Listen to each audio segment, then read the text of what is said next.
Hello everyone, this is Arshna and I am a banker. So, I wanted some data on financial literacy in India. I created this prompt and I pasted to Claude as I am using Claude for the first time and I am literally amazed at the results. So, let me show you the PPT. Here is my prompt. This is prompt that make 15 pages structured and visually pleasing slides on financial literacy in India with data charts and pie charts and with some sources. Okay, so here is the PPT. Let me show you the PPT. So, financial literacy in India only, and I was literally disappointed with the results. At in 1.4 billion population, only 27% people are financially literate. I do not blame to uh, you know someone on this, and this is the source from NCFE National Financial Literacy Survey. So I started investing at the age of, I guess, 25. I joined bank in 2017 and still I did not have a demat account. I opened my first demat account in 2021 and I started my first SIP in 2019. So for 2 years I only was investing in RD, which is recurring deposit which you invest monthly and get some return. So this let me show you the second slide, and this is rural urban divide, that is 45%, and digital financial growing 30%. And you will see that 76% people lack basic financial skills. So when I started my first SIP journey in 2019, I literally had no idea. Even I was working in a bank, still I did not have any idea about SIP at that time. So I can relate with this data also, that yes, people do lack basic financial skills. I was working in regional rural bank back then, and people did not discuss SIP at that time.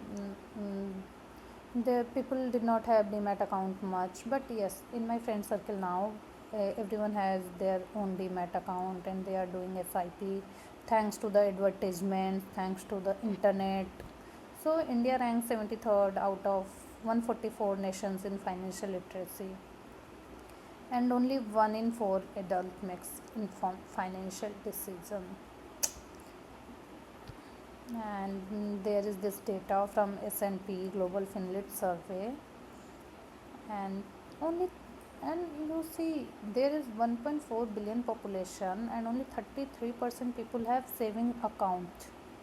And this is the global financial literacy comparison from, only 27% people in India are financially literate compared to the 67% of the population in UK. And there is 10% of gender gap in literacy rate between men and women. So let me go through the next slide, and this shows the data that 16% rural women are financial literacy rate and 31% are in urban women financial literacy rate. And you see only 38% working women has their investment account, not even 50. So poor. Mm. So here is the gender breakdown. Yes, gender breakdown of financial products uses. So people are using investment accounts now, thanks to the investment apps and their UI, that is so useful. And here you will see that insurance policy holders are only 42% male and 24% female. Yes, I can relate to that data. In India, people do not consider health insurance as a necessity.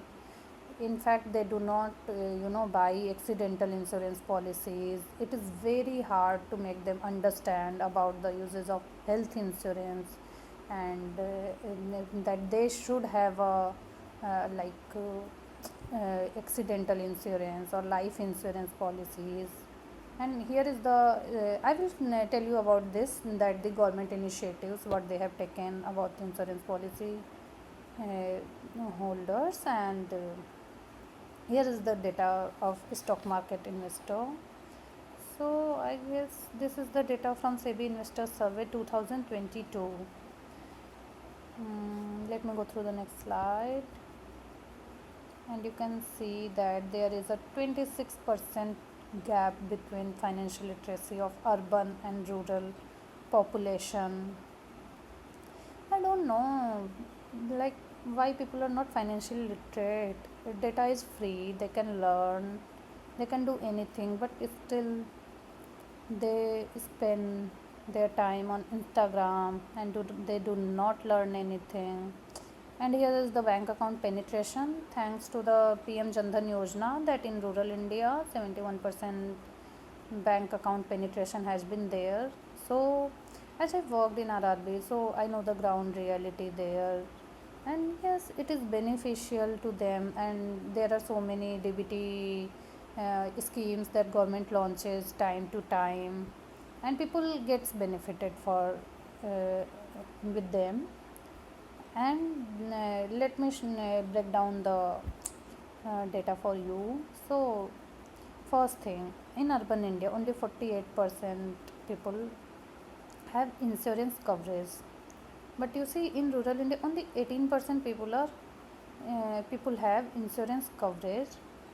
So it is very hard for them to understand about the medical health insurance benefit in rural India. People, I have met with them and I try to convince them most of the times, and they are like, they do not consider just like a health emergency, a calamity kind of, like, they can spend their entire life saving in uh, health emergency. And the premium is not also, there are so many companies buying there are so many companies selling health insurance, and the premium is not much, but still they do not buy it. They see it as a wastage of money. And I think the health insurance should be mandatory for everyone. And yes, government has also some schemes like Ayushman Bharat, where they provide 5 lakhs insurance coverage for the people like BPL holders, and it is a great initiative. And now let me show you the formal loan access to the urban India is 52%, and there is huge gap between formal loan access between urban India and rural India.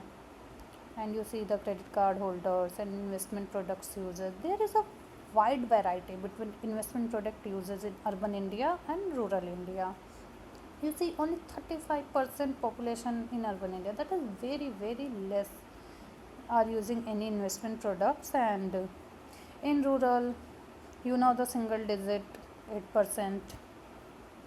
And digital payment users, thanks to the initiative that we do not carry cash, digital initiative like Paytm and Google Pay and other government apps like Bheem Pay, that we are using the digital payments. And okay, so let's go to the next slide. So I was talking about Jandan Yojana, and here is the results.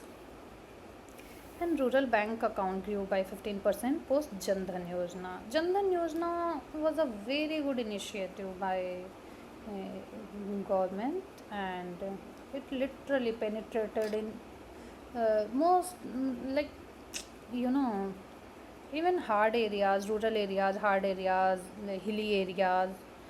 And it is literally benefiting the population there. Once you open an account, you can create a habit of saving. And there is very much need of uh, spreading financial awareness by various campaigns, but no one cares about that. And people do not understand compound interest, yes, most of the time. And Here is UPI adoption in rural areas grew by 3 times thanks to COVID times that we switched to cashless transaction. And yes, this PM Kisan Radio Yojana, in Kisan you will get the benefit by government like 6,000 yearly directly into your Aadhaar linked bank account and other DBT schemes also. That's why the digital payment is penetrating in rural areas. And this is RBI financial source of from RBI Financial Inclusion Index. Let me show you the next slide.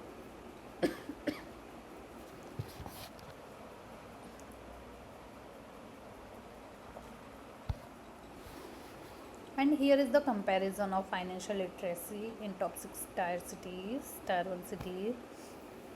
So the most financial literate people are in Bengaluru. Bengaluru has topped the charts in many of the areas like literacy and investment and digital payments. And yes, but it and mm, okay, so in insurance, Chennai has topped the charts. And these are the data from NCFA citywide survey. So here is the comparison between tier 1 and cities to rural cities of financial literacy. So in tier 1 cities average is 57 and in rural 19.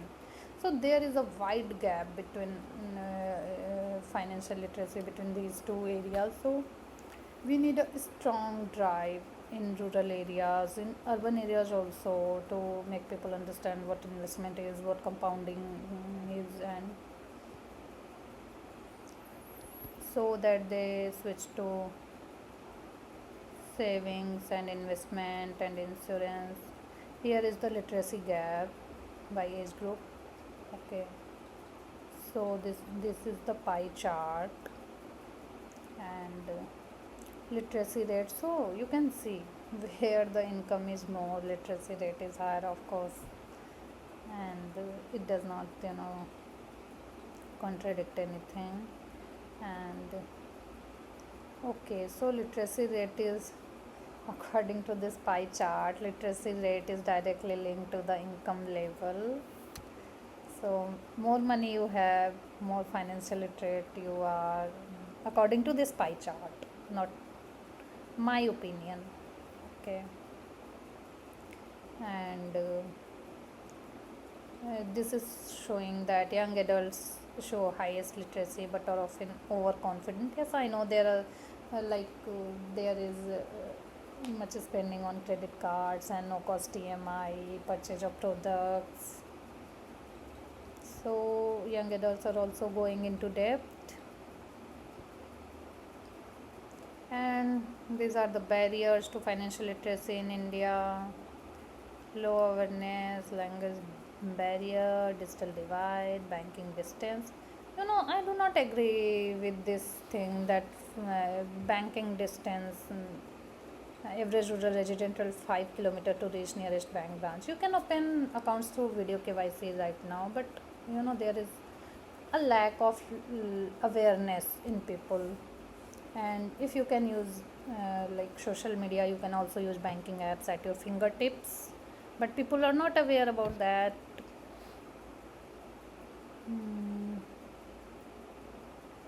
And the most worrying part of this is that there is no school curriculum to aware to spread awareness of financial literacy.